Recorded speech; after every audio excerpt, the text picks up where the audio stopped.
Today, we're taking a time machine to the nightmarish 1980s. We're going to the Starcourt Mall. Okay, not really. Actually, Taylor went to the LA Stranger Things pop-up and she's ready to reveal all of its secrets. Plus, we're going to talk about another mall pop-up in Phoenix called FunBox. But first, we're going to another mall, the Mall of America, where they're turning the country's biggest mall into a shoppable website. So this week, it's all about malls. We got e-commerce, entertainment, and experiential retail all at the mall right now on everything we know about retail.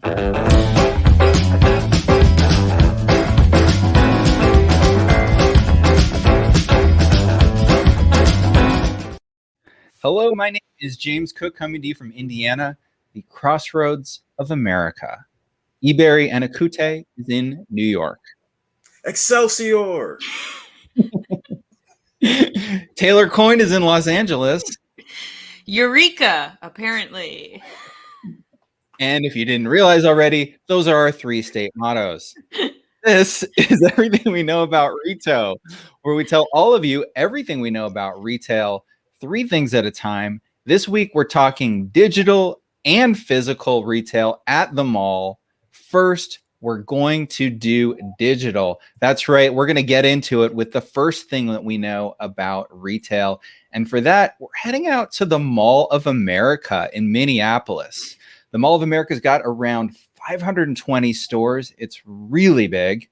It's one of the biggest malls in North America, but you don't have to go there in person to buy stuff anymore.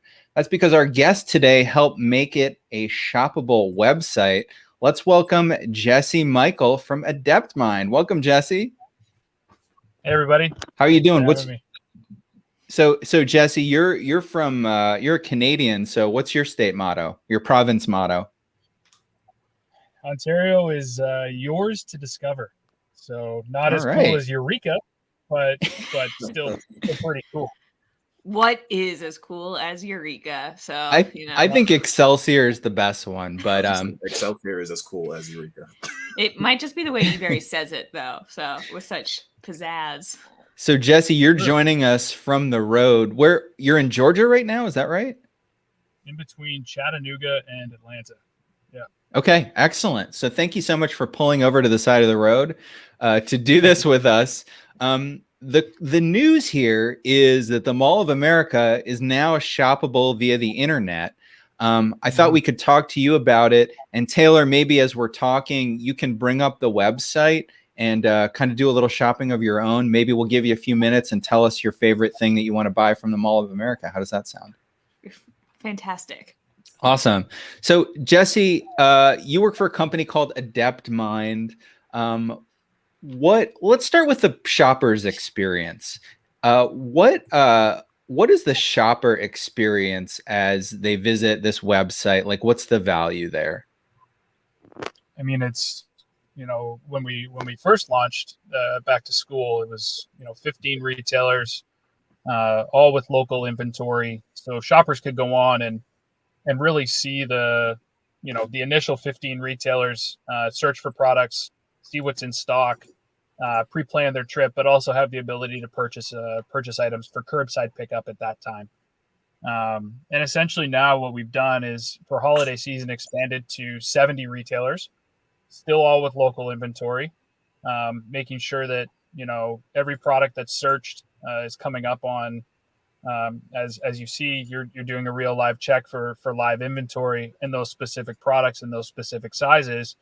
And, the ability to add to a cart, add to your wish list. So there's 2 options there. You can pre-plan your visit to the mall. And that's important, especially when you've got, a huge space like Mall of America. And having a family myself, I know toting kids around a mall is an interesting task. So you have to be planned. Otherwise, in the name of saving time and convenience, you can actually purchase all these items in one basket. Like I said, for curbside pickup, or we've actually added the same day delivery option now too. So whether you're in a hotel around the mall and you've forgotten your kid's bathing suit and you need something quickly within a couple of hours, you can get that delivered directly to your room. Or if you're a local resident in a certain trade area to the center, you can order those products, like I said, for curbside or get it delivered directly to your house. That's awesome. So you were recently, or not recently, but you've been traveling to Mall of America to set all this up, right? So behind the scenes, and Taylor, I'm going to get to you in a few minutes again. You're going to show us what the coolest thing that you found for sale at the Mall of America was through their e-commerce site. But Jesse, what did you have to do? What was the work required on your end? Pretty straightforward, to be honest. We've got, one beneficial part of working with Mall of America is that they have a guest services / concierge already set up in the center. So from just a curbside pickup program and everything else, those sort of fundamentals and foundation were already built. So it's not as if we were going in and starting this whole new program. And on the back end from our side, everything's pretty much plug and play at this point. We can sign on with a new center, and for the most part, we can take Mall of America as an instance. 70 retailers, all with inventory. It took us about 3 weeks to set everything up and go live. So as long as we have the connection point into their website already done, we can load the retailers pretty quickly and get everything set up and ready to go. Same with the delivery partners, and then obviously plug into curbside if they've got that program.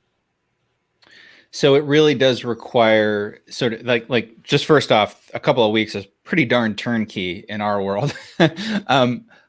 So for the retailers that you're set up on now, were those the ones that sort of already had the software, the inventory software in their stores that was sort of compatible for this? Yeah, exactly. I mean, we can launch with every store in the center. It just depends on your objectives. If your objective is to launch a one cart sort of e-commerce solution, we do need that local inventory piece. Especially if you're trying to push same store sales or inventory from your local store. We've done some interesting things with Main Place, where we've actually made all products purchasable. We don't have to get into that now, but whether it's inventory or not, you can all purchase all within one basket. And shipping times obviously vary and where we're fulfilling from, but these are the types of enhancements that we're making. But at least, to answer your question, yes, out of the gate, those stores with local inventory, we can get up and running pretty quickly and do fulfillment from. So Jesse, I know you guys are, I've heard of you rolling out in other malls. Mall of America is kind of the marquee mall, but how many other shopping centers is Adept Mind set up at right now? Yeah, it's been the pandemic's been obviously a curse to many, but somewhat of a blessing for our platform.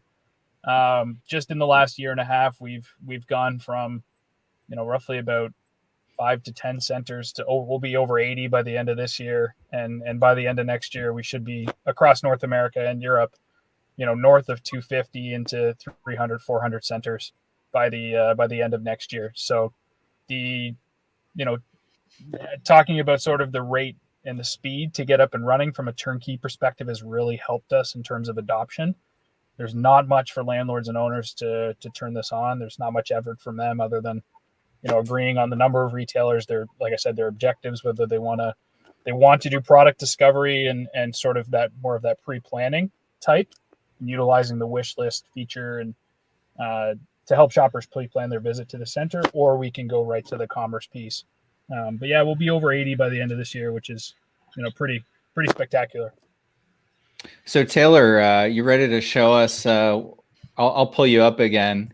What's your object of choice for sale at Mall of America today?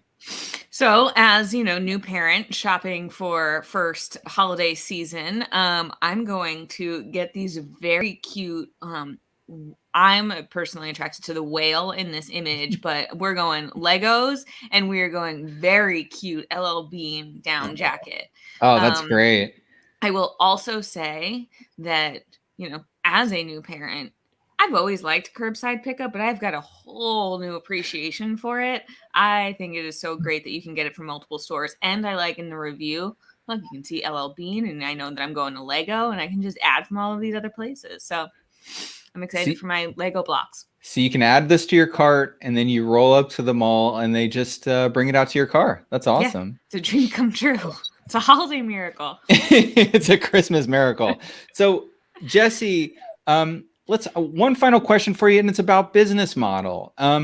Who pays for? Are the prices higher? Is there a service fee? Does the mall pay? How does that work? It's flexible, I would say. In this case, we haven't marked up pricing at all. That is a lever for the malls to take, or shopping centers or districts to use as a potential revenue driver. We can manipulate it, but for the most part, we're trying to create price transparency so that you're getting that same experience from the shopper, whether you're in the store or not.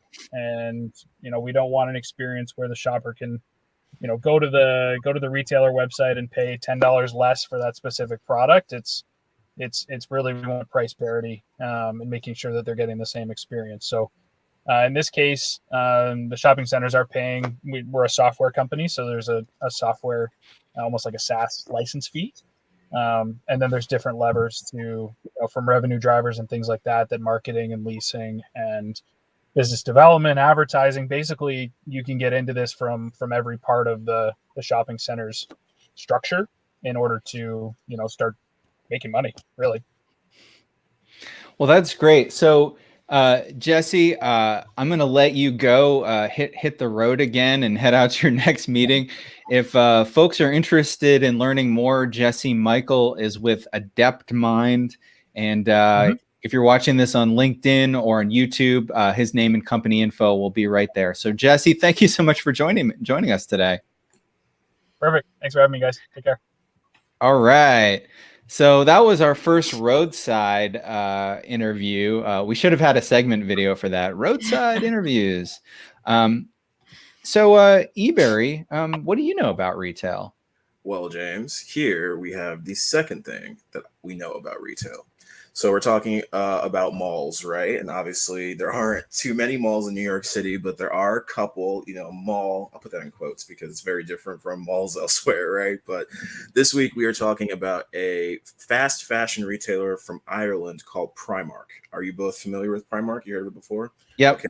Yeah. Dope. I was not, so I learned all about it, to prepare for this story. But it's I perused their website, and it looks like it's kind of similar to Uniqlo. I'd say as far as the aesthetic, it's a little bit more basics, essential, as opposed to what you might find at like an H&M or a Zara, where there could be like rips and cutouts and all kinds of patterns and things like that. So very, very cool brand, and they are actually opening a new store at City Point in Brooklyn, which is a mixed-use complex in downtown Brooklyn. And other tenants that are at this development include Target, Trader Joe's, Alamo Drafthouse, which is a movie theater chain, obviously. So this video is zooming right in on City Point, giving a nice 360 view of the development.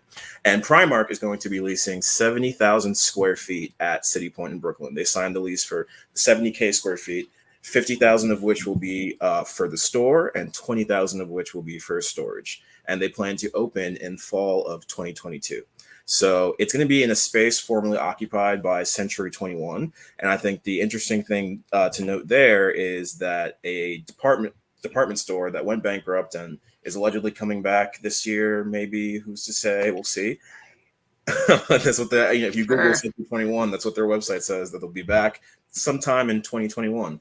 A department store that went out of business is being replaced by a fast fashion brand. And I know that something that we talk a lot about, in our discipline is what is going to happen to department stores, those other large blocks of space, if and when they are not able to sustain business anymore. And so to see a fast fashion brand come in and take some of that space is a little bit encouraging from an absorption standpoint. So this is going to be their second store in New York. They actually also have another store in Brooklyn where they currently occupy 57,000 square feet at Kings Plaza Shopping Center. Which is more of like an open air power center as opposed to City Point, which is like an enclosed sort of mall structure. And the thing about it is that they are in the midst of a very aggressive global expansion, right? So please strap yourselves in because there's a lot to talk about here. They have announced that they're also going to be opening 2 additional stores in New York they announced this at the same time as the City Point announcement at Roosevelt Field Mall in Long Island and Crossgates Mall in Albany. So that's kind of like, for those who might not be familiar with the geography of New York, Long Island is over here, City Point, Brooklyn's over here, Albany's up here. So they're really just covering the entire New York area to the best of their ability. And they also... Exactly. That's not our motto for no reason, Taylor. That's what we do. They're also going to be opening on Jamaica Avenue in Queens next year and at Green Acres Mall in Nassau County, which is also on Long Island. So that is 5 new stores just in the New York area alone opening in the next year or so. And that is a lot, especially for a retailer of this size, right? We see the size of the leases that they're signing, 57,000, 70,000. So this is definitely a large undertaking on their part. And like I said, as part of a global expansion, they've announced 10 additional store openings in Italy, the Czech Republic, Spain, adding to their total store count of over 400 stores across 14 countries. So this is no, small thing, right? Primark is a major player. They currently have 13 stores in the US, and they plan to grow to 60 stores over the next 5 years. So I will definitely be getting more acquainted with them. I can't wait till the store opens in City Point. And until it opens, I will go right to King's Plaza, which is not too far, and get all my Irish fashion essentials as you know I need. But listen, Taylor, we talked last week about, you and your expertise on retail and other dimensions like the metaverse and stuff, right? So can you tell me, what do you know about retail in the upside down? Ebere. So I'm going to put this on my resume. Here's the third thing that we know about retail, is that we're going into all of these other dimensions. But no, for real, Stranger Things has come to Glendale, California. So this is the Americana. It is honestly like one of the best examples, I think, of a lifestyle shopping center. We've got housing. It's all open. It's programmed all the time. The holidays, it looks delightful. Has some of the best shops. It is very close to where I live, so it is generally my shopping destination. But Stranger Things just launched 2 pop-ups, 2 retail pop-ups, one in the Americana and the other in, I believe it's in Times Square. I don't know what space it took, but it is in Times Square. So very highly, trafficked areas. So I went yesterday to go and check it out. It launched on November 6th which is apparently Stranger Things Day. I'll be honest, I don't really know what that means. Sure. But you can see where Stranger Things went. And I tried to figure out what store I think this went into, because the Americana did lose a few stores during the pandemic. And I cannot remember what was here before. But the Americana also, kind of like I said, top destination. They've really been re-tenanting. So I got to go to this. It was pretty great. They pulled out all the stops. This is me walking in. I got a ticket on my phone. It was free to go into, but they did ask for a ticket because obviously they want all of your information. Let's be honest. But in no real surprise, right? Like, this was a very experiential, very well done store. And it really is just a store. I mean, there are tons of Instagrammable moments. But really, it's a lot of tchotchkes, a lot of shirts, a lot of memorabilia. And I think it's for the real fans. So I don't know about you two. I have watched all of Stranger Things. Have you both? Yeah, me too. I tapped out after season 2, I think. Maybe even season 1. Wow. Okay. Well, I watched it. Huge fan. There's some products that I'm like, yes, I totally know what this is. I remember, but there are definitely a lot of Easter eggs that I'm unaware of. So really, it was great for a super fan and just a regular fan like me. But they've got General Mills Stranger Things cereal. They have collectible action figures. You could tell with those Pez dispensers that I just zoomed in on. There's a ton of customizable things. And then outside of even just the Stranger Things world, they've got a ton of iconic products from the 80s as well, like Big League Chew and Rock'em Sock'em Robots.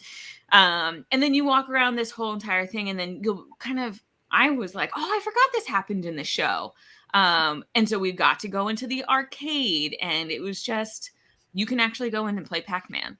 And then you'll see in a second too, there's a customizable station, and you go on these computers and you can customize, a Stranger Things t-shirt for yourself. And there were a lot of people around like enjoying all of this. There were a lot of people who were like definitely geeking out. And like I said, there are definitely Easter eggs all over the place. Unfortunately, I was probably, I didn't get all of the Easter eggs, but it was, Scoops Ahoy was there. I don't remember if anyone remembers from the last season. Did they was the great part. Did they have actual ice cream for sale? No, no ice cream. Even though, so this is not Stranger Things' first pop-up. They did one at the Baskin Robbins in Burbank, which is just like north of Glendale, which I didn't know about that. And so they like got a whole Scoops Ahoy makeover. And then Stranger Things also they did like a social distancing drive-through at the Row in downtown LA. Fun fact, my husband actually got my sister-in-law tickets for that last Christmas. She's a big fan. And then they also did the Santa Monica Pier. They transformed that into the Fun Fair, which again, I don't totally remember that episode or that section. But they did that pre-pandemic. The coolest thing I will say from the pop-up, I will say every 20 minutes, they flick all the lights. It all goes down. All the music gets a little spooky, and the phone. There's a rotary phone in the room with all the lights, and it rings. And if you pick it up, you hear Will crying for help. Awesome. A little dark, but yeah, it's super cool. A great use of space. People were like seemingly, when I was there, it was the middle of what's today? Thursday, Wednesday. There were a lot of people in there. It was pretty great.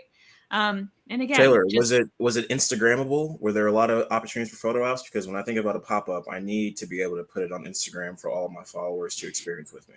There was I have one. I did not preload it. I will show you both. Maybe this will be a point of clarification for next time. Maybe. It's Instagrammable all over the place, but there's one wall in particular with like the Demogorgon. That's what he is called. Yep. It is creepy. He's coming out of the wall. When I was there are these two young women there, and they spent 10 minutes just taking shots with the Demogorgon.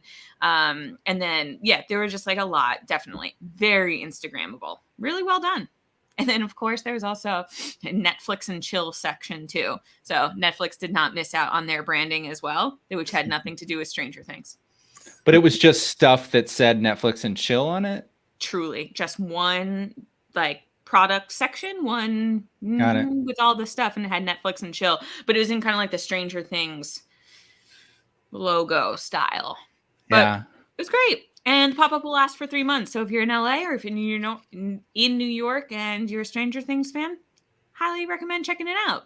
You know what the next pop-up needs to be is Squid Game. Like, there's enough like costumes and games and stuff to do a huge pop-up experience there. With games, you could have real games. Yeah, 100, like very interactive. And at this pop-up too, there was like a Russian lab section too, where you could actually like interact with something like this machine, and it would, something would happen once you did it. So we'll see the Squid Games next. And before we get to the Squid Games pop-up though, James, have you seen any new pop-ups out there? Yeah, so I didn't get a chance to physically go to this one, although it's going to be on my bucket list. I saw a news item about the world's largest bounce park coming to Chandler, Arizona. So I had to learn more. It's called FunBox. They've currently got 3 locations. So there's one in Woodland Hills, California. There's the one in Chandler, Arizona. Both are called the world's largest bounce park. Can 2 things be the largest in the world? And then there's also one in Arcadia, California, where they've got both a bounce park and a selfie museum. So tickets to get into the bounce park, at least the one at the mall in Chandler, are $22, and that'll get you in for 2 hours. It's pretty big. It's 25,000 square feet of continuous jumping zones. They've got a dodgeball court, battle beam, sumo challenge, ninja challenge, obstacle course, 23-foot slide, ice climbers, basketball, and so much more. That was Just epic. reading all that I've- off the press release. I've got one question. How many bloody noses do they see in a day? Oh yeah, it's nuts. And the marketing for, I should say, they're going to be around for 45 days in Chandler. So again, less than 2 months. So that's really something that you can like blow up and deflate and move out rather quickly. I was going to say the marketing for it is really like mostly for kids, but young groups of, teenagers could have fun. Young adults could have fun too. There as all well. allowed to go at the same time? Because then also I'm worried about more bloody noses of all the little kids you trample as you're going through. It would be me. I'd be the one trampling by accident going through. Oh, good point. And I'm not sure about all of the details, but I think there is like a certain amount of controlled, entry into different areas and stuff. It reminds me of when I was a kid, there was a mall and the parking lot right outside of JCPenney every summer for a week would be taken over by traveling carnival, which, you guys, you all see traveling carnivals over the summer. But something like a bounce park zone is much more inexpensive. And it's still really experiential. So, I mean, there could be a way to things like this and others that allow you to monetize unused parking spaces. I mean, it could be an opportunity for more large traveling pop-up experiences. I mean, have you guys ever gone to like something that was set up in a mall parking lot? Yeah, well, not a mall, but they used to have like I guess a carnival of some sort in the parking lot of my high school once in a while. So we go to something like that. Yeah. Okay. Yeah, I would very definitely go to like the summer carnival. Yeah, that's what I'm thinking too. Yeah. Yeah. I was just having memories of my friend throwing up after it wasn't even a roller coaster. It was like you sit in a roller coaster, but it just spins around and around and around in a circle. And we got off and my friend just like ran to the porta potty and threw up. But anyway, my last experience on one of those, I was on like the little zipper that they bring in for those, and Yeah. it broke. One of the pieces fell off while we were on it, and so it was like a whole thing of like, hold please, children, while we figure out how we get you off of this. Yeah. So we definitely think that a big part of the future of physical retail is experiential retail. And a lot of that is like these pop-ups that kind of like they have their moment in the sun and then they disappear and something new takes its place. So we'll continue to follow those. And Taylor and Ebere will continue to visit them as they come to New York and LA. And I guess something will come to Indiana at some point. that traveling carnival you were talking about. Yeah, well, that was in Pennsylvania where I grew up. Yeah, well, we are the crossroads of America. So anyway, you guys ready for a little retail challenge? Always. Absolutely. All right, it's time for the retail challenge where we have 3 questions. We're going to get 1 point per correct question. The person with the most points after 3 questions wins. If you are watching live, play along with us. Type in your answers in the comments section. If you're the first to give the correct answer in the chat, you will win the eternal admiration of your peers, which is something that's just priceless. So what are you going to do with that? So I'm the quiz master this week. Ebere and Taylor are going to be battling it out. Ebere, are you the reigning champion? Am I right about that? From the last time I played, yes, but last week I was the quiz master, and I think Taylor won. Oh, No, so this is a real. Did we tie? This is a real head-to-head. I don't remember, so we're just going to say we need a super fan to really start a Wikipedia or a wiki for this show and kind of keep track of who's winning. Mm-hmm. Okay, guys, let's get into it. So our first question is about Apple. Apple was in the news this week because they're going to launch a self-service repair program. So starting early next year, if you own an Apple device, you're going to be able to order official replacement parts directly from the company, which is something people haven't been allowed to do in the past. So if you're technically inclined, you can fix that broken screen yourself.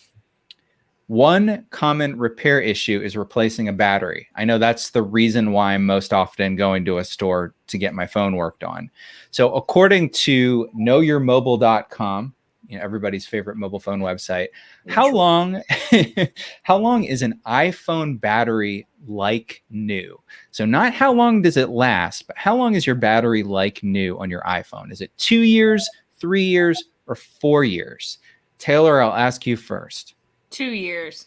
Taylor, like new for 2 years. Ebere, what do you think? I'll go 3 years. All right. Well, the actual answer is 2 years. So Taylor, you've got a point. I thought one of the answers was going to be 2 months. So I was like, cool, whatever is shortest is the right one. So it did say, the same article said those batteries usually need to be replaced after 4 years. Which isn't that long in human time. Like in phone time, that's an eternity, right? Right. I've never had a phone for 4 years. I'm sure I have. I mean, I don't even know. I was thinking back. Remember Blackberries? I had several of those. I'm like, how long did I have those? It felt like a long time, but who knows? Okay. So after one round, Taylor's got 1 point. Ebere's got 0. Question 2. Target and Walmart have both announced strong same-store sales growth in the most recent quarter. Target almost 13%, which is fantastic. Walmart 9%. But even though sales are growing, profit margins are shrinking because they're spending more money on supply chain. Both Target and Walmart have chartered boats themselves to get stuff from China, I guess, or wherever it's being made. So the good news is both stores say they're not going to have any supply chain issues this holiday. So there shouldn't be any out of stocks, any major out of stocks. But they've had to spend a lot more on ships. So each store charted its own container ship. I tried to find out more details. There wasn't a lot out there. I was like, what are these ships' names? Like, who's captaining them? Is it like the USS Walmart? Couldn't find any of that. So I decided that I would imagine my own ships. So I imagined a big vessel with a Target logo on its side. And I decided that ship should be named after the Bull Terrier Target mascot. So what is that dog's name? I'll bring up a photo real quick here. Here we go. What is this dog's name? Is it George? And that would mean he's named after Target's founder, George Draper Dayton. Is his name Bullseye? Or is his name Spuds McTargety? And that's a reference for some people who won't get it, or for some people who will get it. All right. What do you guys think? Ebere, I'll go with you first. Is it George Bullseye or Spuds McTargety? It better be Bullseye. Taylor, what do you think? Also, 2, Bullseye, even though I really want to say Spuds McTargety, but I will go with 2 because I want eternal fame. All right. You are correct. You're both correct. The actual name of the dog is Bullseye. So that's after 2 rounds. Taylor has 2 points. Ebere has 1. So here's a fun fact. There isn't just one Bullseye. There are actually 6 dogs that can play Bullseye.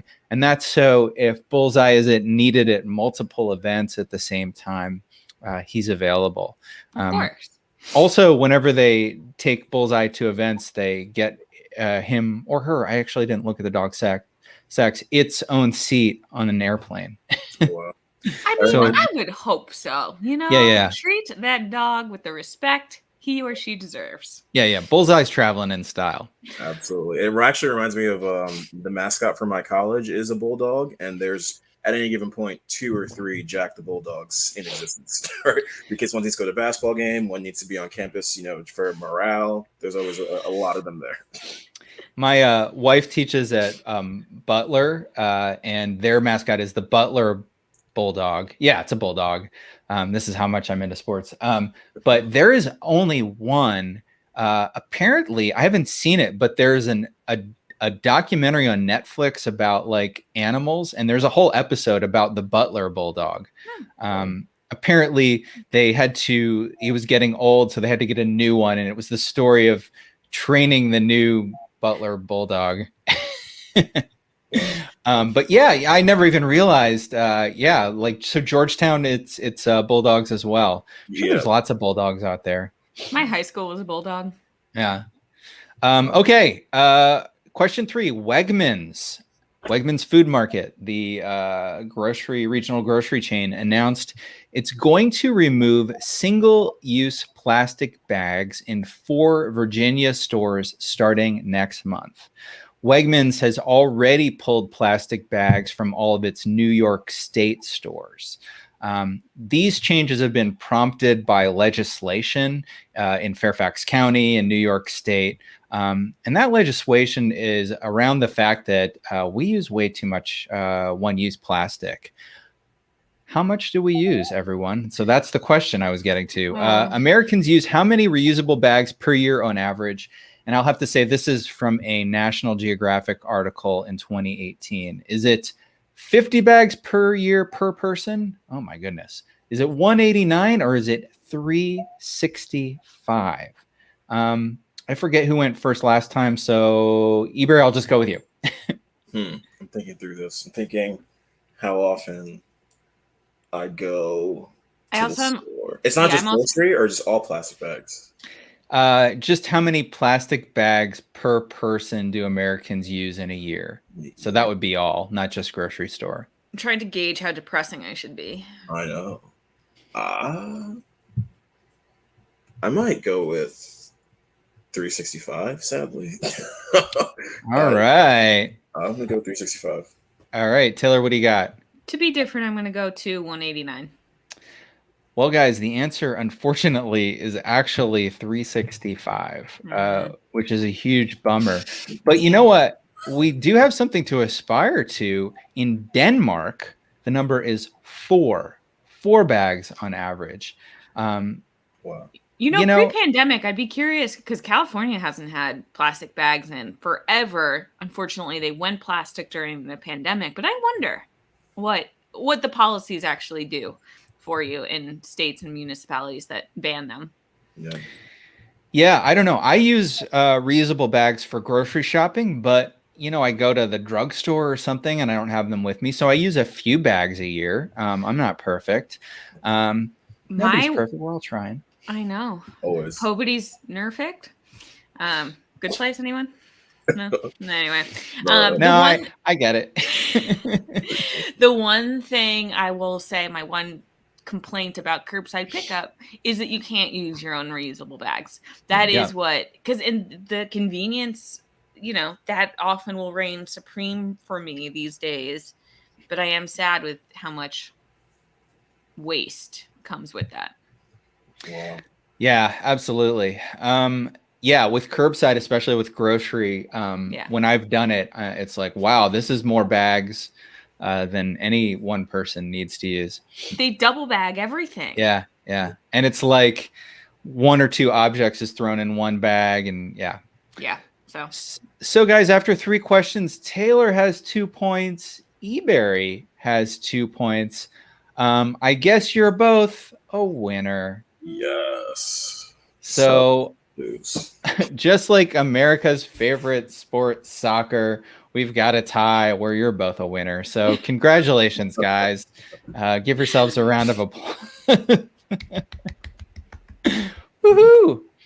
And so I just wanted to remind everybody to check out our podcast called Where We Buy. Great new interview. I interviewed the author of a book on the future of retail called Mark Pilkington. And this was a good one. He joined me live from a mall in Dubai. So there's mall sounds in the background the whole time. Wow. You can check it out at wherewebuy.show or whatever your favorite podcast app might be. Yes, and also be sure to hit the subscribe button on YouTube and click on the little bell icon so that you're notified when new shows come out each week. Or you can follow the JLL retail page on LinkedIn. We will be off next week for Thanksgiving, which I don't know about you, but has surprised me greatly that it's next week. Our new episode will be the following Thursday, 9 a.m. Pacific, 12 p.m. Eastern. You can find that on everythingweknow.show or on the JLL Retail LinkedIn page. You sure can. So, Taylor, again, as our expert, what do you know about retail in the multiverse? I'm curious about that. Oh, I will tell you all about all of the retail and the dimensions next week.